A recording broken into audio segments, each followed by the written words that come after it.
Hi everyone, I am Dr. S. Samir Pasha, Assistant Professor, Department of Political Science, GFGC, Devanhalli.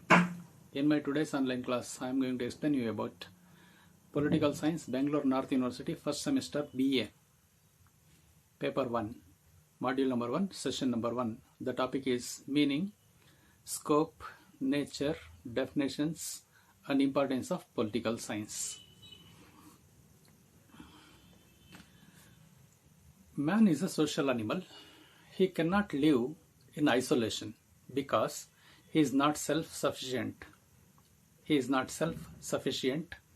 And the natural instinct to survive compels him to live a collective life. According to Aristotle, this collective life necessitates a political mechanism of rules, regulations, and leadership. An organized society needs some system to make and enforce rules for orderly behavior in society. This led to the evolution of political system with elaborate governmental institutions and procedures in each society. Therefore, man is also a political animal. Political science is one of the oldest subjects of study of this political life of man. ನಮಗೆಲ್ಲ ಗೊತ್ತಿರೋ ಹಾಗೆ ಮಾನವ ಸಮಾಜ ಜೀವಿ. ಅವನು ಒಂಟಿಯಾಗಿ ಬದುಕಲು ಸಾಧ್ಯ ಇಲ್ಲ, ಏಕೆಂದರೆ ಅವನು ಸ್ವಾವಲಂಬಿಯಲ್ಲ ಮತ್ತು ಬದುಕುವ ಸಹಜ ಸ್ವಾಭಾವಿಕ ಪ್ರವೃತ್ತಿ ಅವನನ್ನು ಸಾಮೂಹಿಕ ಜೀವನವನ್ನು ನಡೆಸಲು ಒತ್ತಾಯಿಸುತ್ತದೆ.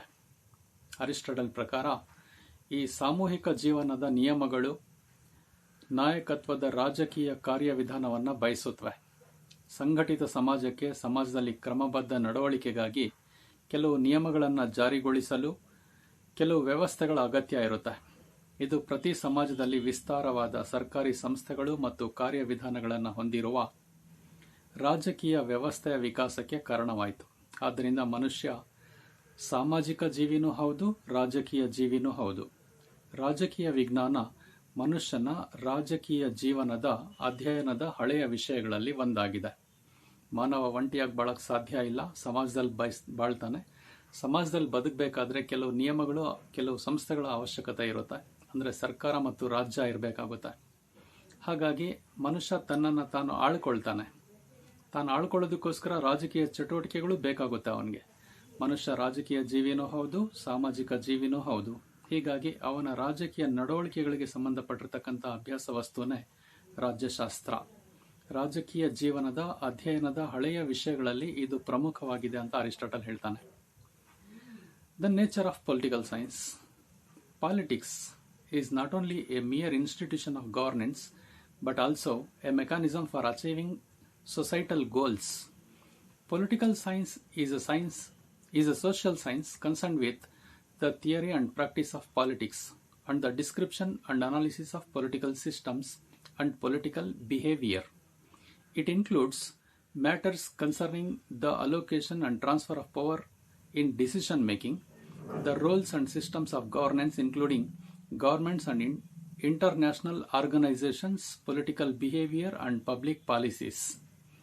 Political science is thus a study of the state in the past, present, and future of political organization, political process and political functions of political institutions and political theories. Political science is a study of the state in the past, present, and future.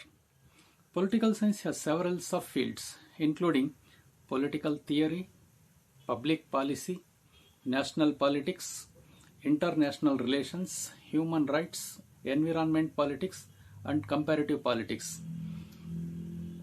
ರಾಜ್ಯಶಾಸ್ತ್ರದ ಸ್ವರೂಪ ಹೇಗಿರುತ್ತೆ ಅಂತ. ರಾಜಕೀಯ ಕೇವಲ ಆಡಳಿತ ಸಂಸ್ಥೆ ಮಾತ್ರ ಅಲ್ಲ, ಸಾಮಾಜಿಕ ಗುರಿಗಳನ್ನು ಸಾಧಿಸುವ ಕಾರ್ಯವಿಧಾನವೂ ಆಗಿದೆ. ರಾಜಕೀಯ ವಿಜ್ಞಾನವು ರಾಜಕೀಯ ಸಿದ್ಧಾಂತ ಮತ್ತು ಆಚರಣೆ, ರಾಜಕೀಯ ವ್ಯವಸ್ಥೆಗಳು ಮತ್ತು ರಾಜಕೀಯ ನಡವಳಿಕೆಯ ವಿವರಣೆ ಹಾಗೂ ವಿಶ್ಲೇಷಣೆಗೂ ಇದು ಸಂಬಂಧಪಟ್ಟಂತಹ ಸಾಮಾಜಿಕ ವಿಜ್ಞಾನ ಆಗಿದೆ. ನಿರ್ಧಾರ ತೆಗೆದುಕೊಳ್ಳೋದರಲ್ಲಿ ಅಧಿಕಾರ ಹಂಚಿಕೆ ಮತ್ತು ವರ್ಗಾವಣೆಗೆ ಸಂಬಂಧಿಸಿದ ವಿಷಯಗಳು, ಸರ್ಕಾರಗಳು ಮತ್ತು ಅಂತಾರಾಷ್ಟ್ರೀಯ ಸಂಸ್ಥೆಗಳು, ಮಾನವರ ರಾಜಕೀಯ ನಡವಳಿಕೆ ಮತ್ತು ಸಾರ್ವಜನಿಕ ನೀತಿಗಳು ಸೇರಿದಂತೆ ಆಡಳಿತದ ಪಾತ್ರಗಳು ಮತ್ತು ವ್ಯವಸ್ಥೆಗಳು ಇವನ್ನೆಲ್ಲ ರಾಜ್ಯಶಾಸ್ತ್ರದಲ್ಲಿ ನಾವು ಕಾಣ್ತೀವಿ. ರಾಜ್ಯಶಾಸ್ತ್ರವು ರಾಜ್ಯ ಹಿಂದೆ ಹೇಗಿತ್ತು, ಈಗ ಹೇಗಿದೆ, ಮುಂದೆ ಹೇಗಿರುತ್ತೆ ಅನ್ನೋದನ್ನು ತಿಳಿಸುತ್ತೆ. ಇದು ರಾಜಕೀಯ ಸಂಘಟನೆಗೆ ಸಂಬಂಧಪಟ್ಟಿರುತ್ತೆ, ರಾಜಕೀಯ ಪ್ರಕ್ರಿಯೆಗಳು ಮತ್ತು ರಾಜಕೀಯ ಕಾರ್ಯಗಳಿಗೂ ಸಂಬಂಧಪಟ್ಟಿರುತ್ತೆ. ಹಾಗೆಯೇ ಇದರಲ್ಲಿ ರಾಜಕೀಯ ಸಂಸ್ಥೆಗಳು ಹಾಗೂ ರಾಜಕೀಯ ಸಿದ್ಧಾಂತಗಳನ್ನು ಕೂಡ ನಾವು ಅಧ್ಯಯನ ಮಾಡ್ತೀವಿ. ರಾಜ್ಯಶಾಸ್ತ್ರವು ಹಲವಾರು ಉಪಕ್ಷೇತ್ರಗಳನ್ನು ಹೊಂದಿದೆ.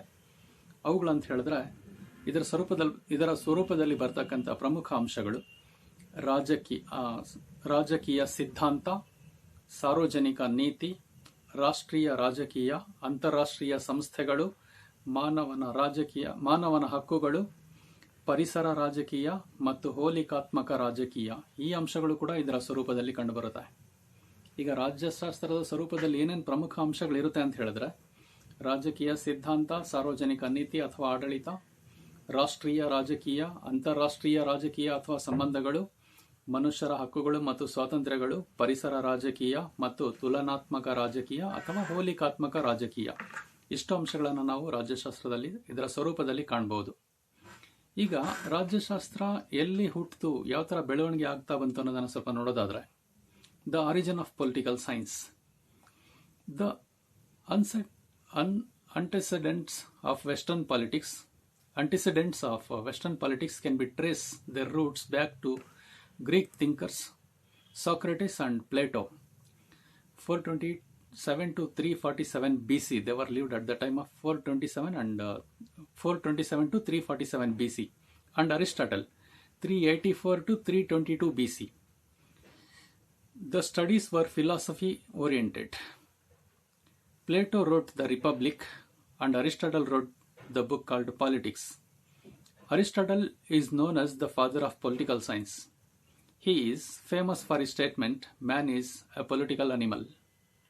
Not only political animal, he is a social animal as well as he is political animal.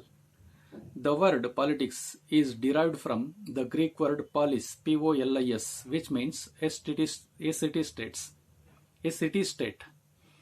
City-state is nothing but a small puny state. In 3rd century BC, in ancient Greece, the states were very small in area and population. So they were called the states as city-states. Polis concerned with the administration of city-states at the time. But now, the word polis means we can extend the administration of nation-states, because modern states are called as nation-states. ರಾಜ್ಯಶಾಸ್ತ್ರದ ಮೂಲವನ್ನು ನಾವು ಪ್ರಾಚೀನ ಗ್ರೀಕ್ನಲ್ಲಿ ಕಾಣಬಹುದು. Greek ಚಿಂತಕರಾದಂತಹ Socrates, Plato, Aristotle, Pericles ಇವರ ಬರಹಗಳಲ್ಲಿ ಗುರುತಿಸಬಹುದು. ಕ್ರಿಸ್ತಪೂರ್ವ 427ರಿಂದ 347ರವರೆಗೆ Socrates, ಪ್ಲೇಟೋರವರು ಮತ್ತು Aristotle ಅವರು ಕ್ರಿಸ್ತಪೂರ್ವ 384ರಿಂದ 328ರವರೆಗೆ ಇದ್ದರು. ಇವರ ಅಧ್ಯಯನಗಳು ರಾಜ್ಯಶಾಸ್ತ್ರಕ್ಕೆ ಸಂಬಂಧಪಟ್ಟಂತೆ ತತ್ವಶಾಸ್ತ್ರವನ್ನು ಆಧರಿಸಿದ್ವು. ಪ್ಲೇಟೋರವರು ದಿ ರಿಪಬ್ಲಿಕ್ ಅನ್ನೋ ಗ್ರಂಥನ ಬರೀತಾರೆ.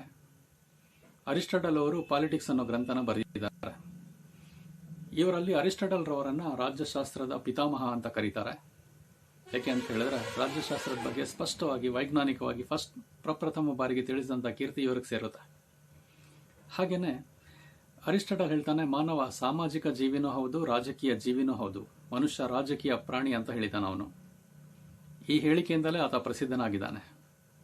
ಈ ರಾಜಕೀಯ ಅನ್ನೋ ಕನ್ನಡದ ಪದ ಇಂಗ್ಲಿಷ್ನ ಪಾಲಿಟಿಕ್ಸ್ ಎಂಬ ಪದದ ಅನುವಾದ. ಆದರೆ ಇಂಗ್ಲಿಷ್ನ ಪಾಲಿಟಿಕ್ಸ್ ಎಂಬ ಪದ ಗ್ರೀಕ್ ಭಾಷೆಯ ಪಾಲಿಸ್ ಎಂಬ ಪದದಿಂದ ಬಂದಿದೆ. POLIS, polis. ಇದರ ಅರ್ಥ ನಗರ ರಾಜ್ಯಗಳ ಆಡಳಿತ ಅಂತ ಆಗುತ್ತೆ. ಹಿಂದಿನ ಕಾಲದಲ್ಲಿ ರಾಜ್ಯಗಳು ಬಹಳ ಚಿಕ್ಕದಾಗಿದ್ವು. ಹಾಗಾಗಿ ಒಂದು ನಗರನೇ ರಾಜ್ಯ ಅಂತ ಕರೀತಾ ಇದ್ರಂತೆ ಅವರು.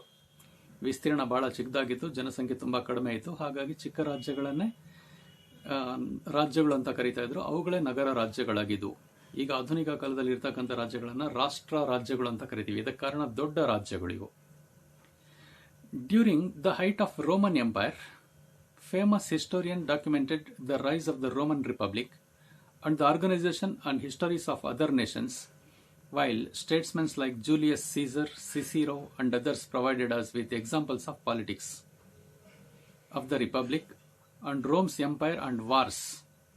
The study of politics during this age was oriented towards understanding history, understanding methods of governing, and describing the operation of governments. During the Middle Ages, the study of politics was widespread in the churches and courts. Saint Thomas Aquinas was an important political thinker of this period. Roman ಸಾಮ್ರಾಜ್ಯದ ಉತ್ತುಂಗದಲ್ಲಿ ಪ್ರಸಿದ್ಧ ಇತಿಹಾಸಕಾರರು Roman ಗಣರಾಜ್ಯದ ಬೆಳವಣಿಗೆ ಮತ್ತು ಇತರ ರಾಷ್ಟ್ರಗಳ ಸಂಘಟನೆ ಹಾಗೂ ಇತಿಹಾಸಗಳನ್ನು ದಾಖಲಿಸಿದ್ದಾರೆ ಮಧ್ಯಯುಗದಲ್ಲಿ. ಅದೇ ರೀತಿ ಜೂಲಿಯಸ್ ಸೀಸರ್ ಮತ್ತು ಸಿಸಿರೋ ಹಾಗೂ ಇತರೆ ರಾಜಕಾರಣಿಗಳು ಗಣರಾಜ್ಯ ಮತ್ತು ರೋಮ್ ಸಾಮ್ರಾಜ್ಯದ ರಾಜಕೀಯ ಉದಾಹರಣೆಗಳನ್ನು ಆಗ ನಡೀತಾ ಇದ್ದಂತಹ ಯುದ್ಧಗಳ ಬಗ್ಗೆ ನಮಗೆ ತಿಳಿಸ್ಕೊಟ್ಟಿದ್ದಾರೆ. ಈ ಯುಗದಲ್ಲಿ ರಾಜಕೀಯದ ಅಧ್ಯಯನ, ಇತಿಹಾಸನ ಅರ್ಥ ಮಾಡಿಕೊಳ್ಳೋದು, ಆಡಳಿತದ ವಿಧಾನಗಳನ್ನು ಅರ್ಥ ಮಾಡಿಕೊಳ್ಳೋದು, ಸರ್ಕಾರದ ಕಾರ್ಯಾಚರಣೆಗಳನ್ನು ವಿವರಿಸೋದಕ್ಕೆ ಸಂಬಂಧಪಟ್ಟಂತೆ ಅವರು ತಿಳಿಸಿದ್ದಾರೆ. ಚರ್ಚುಗಳು ಮತ್ತು ನ್ಯಾಯಾಲಯಗಳಲ್ಲಿ ರಾಜಕೀಯದ ಅಧ್ಯಯನ ವ್ಯಾಪಕವಾಗಿ ಹರಡಿತ್ತು. ಸಂತ ಥಾಮಸ್ ಅಕ್ವಿನಾಸ್ ಈ ಕಾಲದ ಪ್ರಮುಖ ರಾಜಕೀಯ ಚಿಂತಕರಾಗಿದ್ದರು. During the Italian renaissance, Niccolo Machiavelli established the emphasis of modern political science on direct empirical observation of political institutions and actors.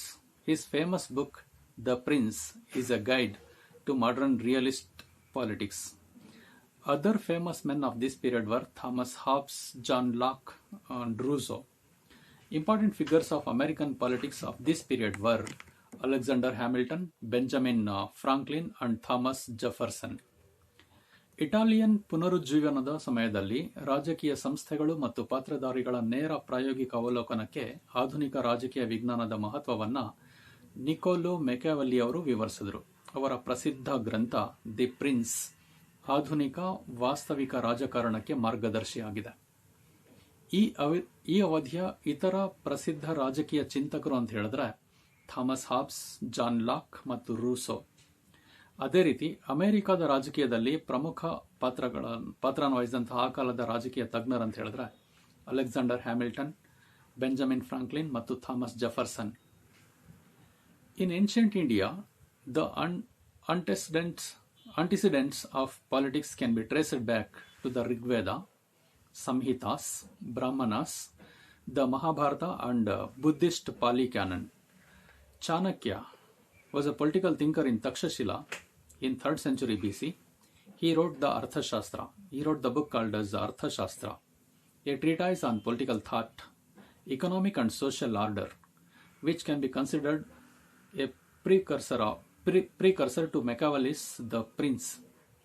It discusses the monetary and fiscal policies, welfare, international relations, and war strategies in detail. Among other topics, Manusmriti, dated to about 2 centuries after the time of Chanakya, is another important political treatise of ancient India.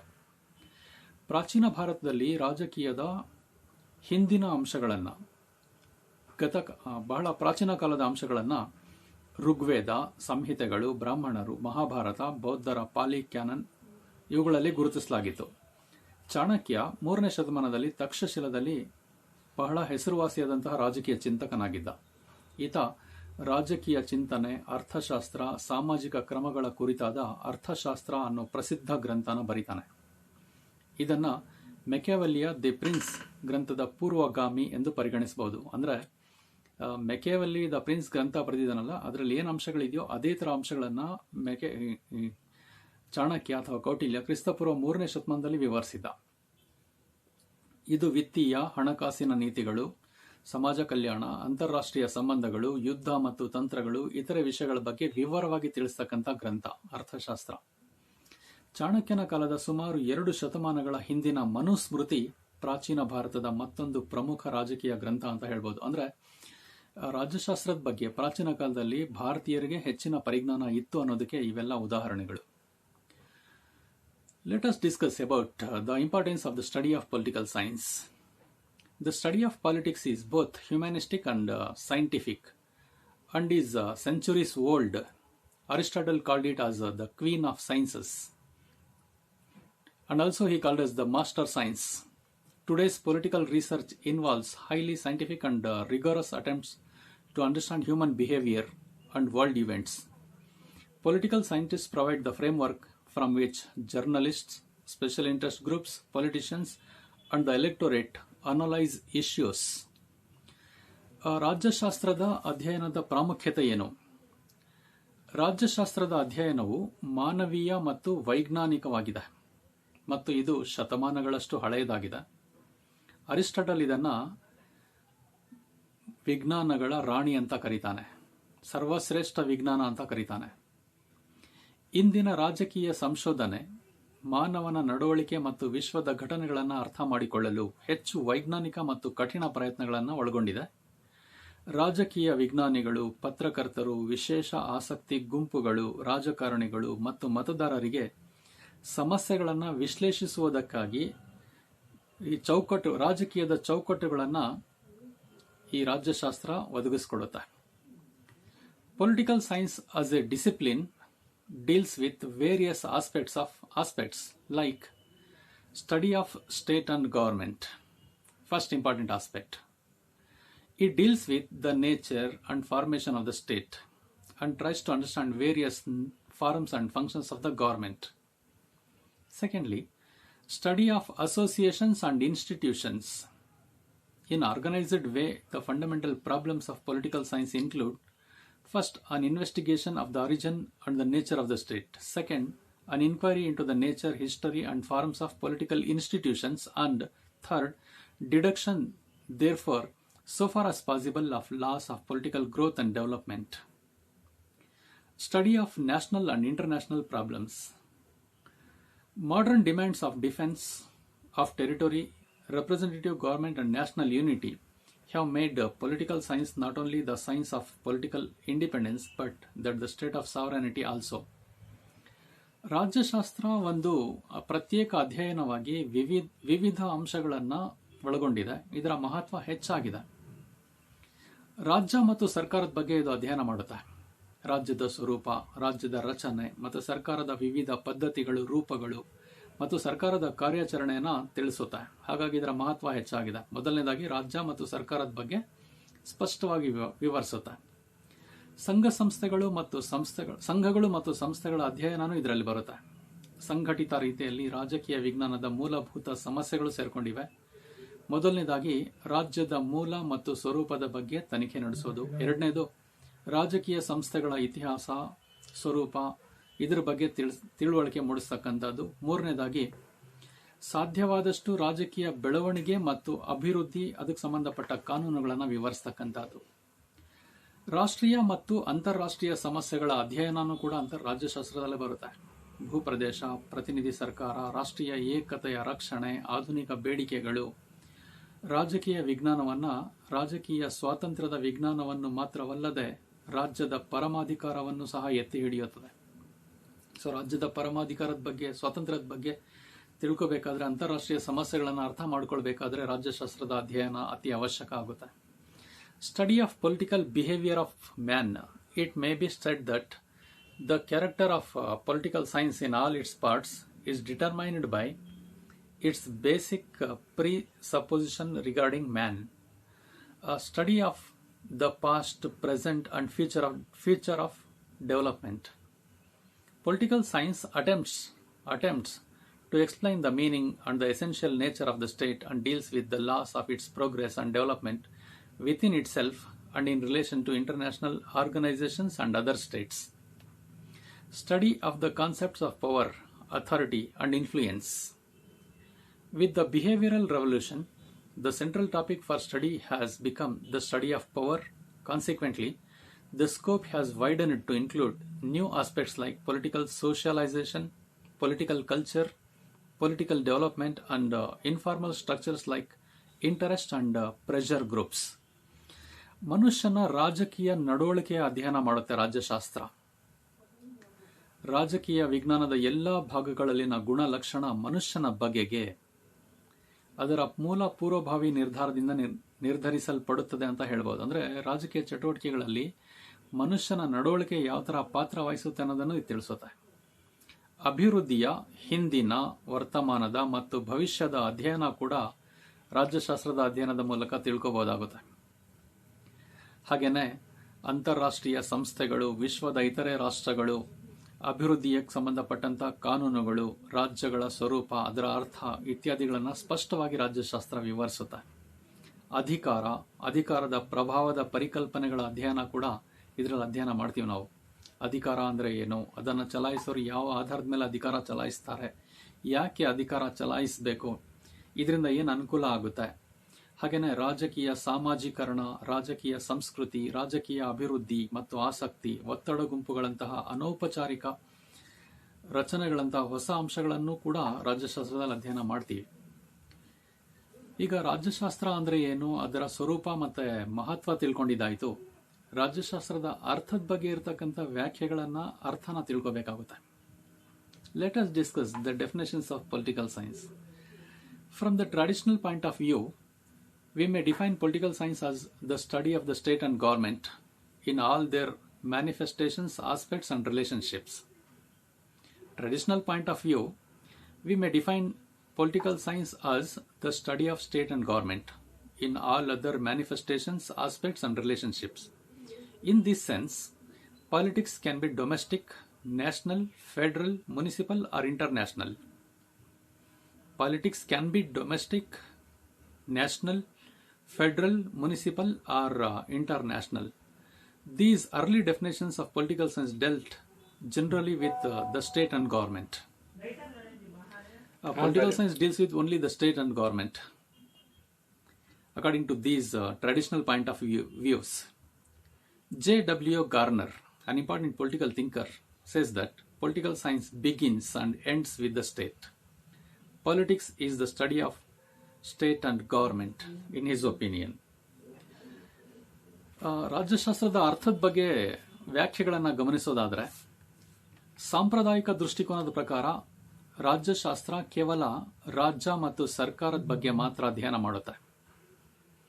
ಈ ಅರ್ಥದಲ್ಲಿ ರಾಜಕೀಯ ಅನ್ನೋದು ರಾಷ್ಟ್ರೀಯ, ಅಂತಾರಾಷ್ಟ್ರೀಯ, ಸಂಯುಕ್ತ ಅಥವಾ ಸ್ಥಳೀಯ ಹಾಗೂ ಅಂತಾರಾಷ್ಟ್ರೀಯ ಮಟ್ಟದಲ್ಲಿ ಇರಬಹುದು. ರಾಜಕೀಯ ಅನ್ನೋದು ಅಂದ್ರೆ ಸ್ಥಳೀಯ, ರಾಜ್ಯ, ರಾಷ್ಟ್ರ, ಅಂತಾರಾಷ್ಟ್ರೀಯ ಮಟ್ಟದ ರಾಜಕೀಯ. ರಾಜಕೀಯ ವಿಜ್ಞಾನದ ಆರಂಭಿಕ ವ್ಯಾಖ್ಯಾನಗಳು ಕೇವಲ ರಾಜ್ಯ ಮತ್ತು ಸರ್ಕಾರದ ಬಗ್ಗೆ ಮಾತ್ರ ರಾಜ್ಯಶಾಸ್ತ್ರ ವ್ಯವಹರಿಸುತ್ತೆ ಅಂತ ಹೇಳಿದ್ರು. ಆದರೆ ಆಧುನಿಕ ಕಾಲದಲ್ಲಿ ಇದರಲ್ಲಿ ಬರ್ತಕ್ಕಂಥ ಅಂಶಗಳು ಇನ್ನೂ ಹೆಚ್ಚಾಗಿವೆ. ಈಗ J.W. ಗಾರ್ನರ್ ಏನು ಹೇಳ್ತಾರೆ ರಾಜ್ಯಶಾಸ್ತ್ರದ ಅರ್ಥದ ಬಗ್ಗೆ ಅನ್ನೋದನ್ನು ನೋಡೋದಾದ್ರೆ, ರಾಜ್ಯಶಾಸ್ತ್ರ ರಾಜ್ಯದೊಡನೆ ಆರಂಭವಾಗಿ ರಾಜ್ಯದೊಡನೆಯೇ ಮುಕ್ತಾಯವಾಗುತ್ತದೆ. ಹಾಗೇನೆ ರಾಜ್ಯಶಾಸ್ತ್ರ ರಾಜ್ಯ ಮತ್ತು ಸರ್ಕಾರದ ಅಧ್ಯಯನ ಮಾಡುತ್ತೆ ಅಂತ ಅವ್ರು ಹೇಳಿದ್ದಾರೆ, Garner. Gettell, R.G. Gettell, political science is the historical investigation of what the state has been, an analytical study of what the state is, and a politico-ethical discussion of what the state ought to be, that is political science. Political science is the historical investigation of what the state has been, an analytical study of what the state is, and a political ethical discussion of what the state ought to be. One more person, Leacock, in his opinion, the meaning of political science is like this. Political science deals with government only. The subject matter of political science is government alone. Paul Janet, political science is that part of social science which treats the foundations of the state and the principles of the government. In the opinion of Paul Janet, political science is that part of social science which treats the foundations of the state and the principles of government. R.G. ಗೆಟಲ್ ಪ್ರಕಾರ ರಾಜ್ಯಶಾಸ್ತ್ರವು ರಾಜ್ಯ ಹಿಂದೆ ಹೇಗಿತ್ತು ಎಂಬ ಐತಿಹಾಸಿಕ ತನಿಖೆ ಅಥವಾ ಸಂಶೋಧನೆ, ರಾಜ್ಯ ಈಗ ಹೇಗಿದೆ ಎಂಬುದರ ವಿಶ್ಲೇಷಣಾತ್ಮಕ ಅಧ್ಯಯನ ಮತ್ತು ರಾಜ್ಯ ಮುಂದೆ ಹೇಗಿರಬೇಕು ಎಂಬುದರ ಕುರಿತು ರಾಜಕೀಯ ನೈತಿಕ ಚರ್ಚೆ ಆಗಿರುತ್ತೆ. ಗೆಟಲ್ ಪ್ರಕಾರ ರಾಜ್ಯ ಹಿಂದೆ ಹೇಗಿತ್ತು, ಈಗ ಹೇಗಿದೆ, ಮುಂದೆ ಹೇಗಿರಬೇಕು ಅನ್ನೋದಕ್ಕೆ ಸಂಬಂಧಪಟ್ಟಿರೋದೇ ರಾಜ್ಯಶಾಸ್ತ್ರ. ಮತ್ತೊಬ್ಬ ಲೇಖಕ ಲೀಕಾಕ್, ಈತನ ಪ್ರಕಾರ ರಾಜಕೀಯ ವಿಜ್ಞಾನ ಸರ್ಕಾರದೊಂದಿಗೆ ಮಾತ್ರ ವ್ಯವಹರಿಸುತ್ತದೆ, ರಾಜ್ಯಶಾಸ್ತ್ರವು ಕೇವಲ ಸರ್ಕಾರಕ್ಕೆ ಮಾತ್ರ ಸಂಬಂಧಪಟ್ಟಿದೆ ಅಂತ ಲೀಕಾಕ್ ಹೇಳ್ತಾರೆ. ಪಾಲ್ ಜಾನೆಟ್ ಪ್ರಕಾರ ರಾಜ್ಯಶಾಸ್ತ್ರ ಸಮಾಜ ವಿಜ್ಞಾನದ ಒಂದು ಭಾಗವಾಗಿದ್ದು ಅದು ರಾಜ್ಯದ ಅಡಿಪಾಯ ಮತ್ತು ಸರ್ಕಾರದ ತತ್ವಗಳನ್ನು ಪರಿಗಣಿಸುತ್ತದೆ. ಅಂದ್ರೆ ರಾಜ್ಯ ಮತ್ತು ಸರ್ಕಾರಕ್ಕೆ ಸಂಬಂಧಪಟ್ಟಿದೆ ಅಂತ ಪಾಲ್ ಜಾನೆಟ್ ಕೂಡ ಹೇಳ್ತಾರೆ. Leacock, political science deals with government only. In the opinion of Leacock, the subject matter of political science is government only. Paul Janet, political science is that part of social science which treats the foundations of the state and the principles of government. In the beginning of 20th century, they developed a new way of looking at political science. This new approach is known as behavioral approach. The main thirst of the new view is the treatment of politics as an activity and a process. In this context, new definitions also emerged concerning with the meaning of political science. Harold Laswell: politics is the study of influence and influential, or the study of the shaping and sharing of power, that is called as political science in the opinion of Harold Laswell. This is the new context definition regarding the meaning of political science. According to Harold Laswell, politics is the study of influence and influential, or the study of the shaping and sharing of power. One more political thinker, modern political thinker, David Easton: politics is the authoritative allocation of values. 20ನೇ ಶತಮಾನದ ಆರಂಭದಲ್ಲಿ ರಾಜ್ಯಶಾಸ್ತ್ರವನ್ನು ನೋಡುವ ಹೊಸ ಮಾರ್ಗ ಅಭಿವೃದ್ಧಿಯಾಯಿತು ಪ್ರಪಂಚದಲ್ಲಿ. ಈ ಹೊಸ ವಿಧಾನವನ್ನ ವರ್ತನಾ ವಿಧಾನ ಅಥವಾ ನಡವಳಿಕಾ ವಿಧಾನ ಅಂತ ಕರೀತಾರೆ. ಹೊಸ ದೃಷ್ಟಿಕೋನದ ಮುಖ್ಯ ವಿಷಯ ಅಂತ ಹೇಳಿದ್ರೆ ರಾಜಕೀಯದಲ್ಲಿ ಮಾನವನ ರಾಜಕೀಯ ನಡವಳಿಕೆಯನ್ನು ಕೂಡ ಪರಿಗಣಿಸೋದು. ಈ ಸಂದರ್ಭದಲ್ಲಿ ಹೊಸ ವ್ಯಾಖ್ಯೆಗಳು ಹೊರಬಂದವು.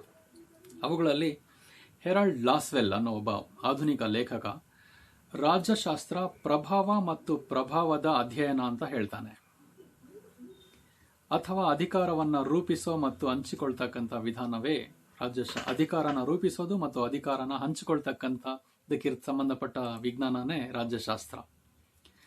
ಡೇವಿಡ್ ಈಸ್ಟನ್ ಹೇಳ್ತಾನೆ, ರಾಜಕೀಯವು ಮೌಲ್ಯಗಳ ಅಧಿಕೃತ ಹಂಚಿಕೆಯಾಗಿದೆ ಅಂತ.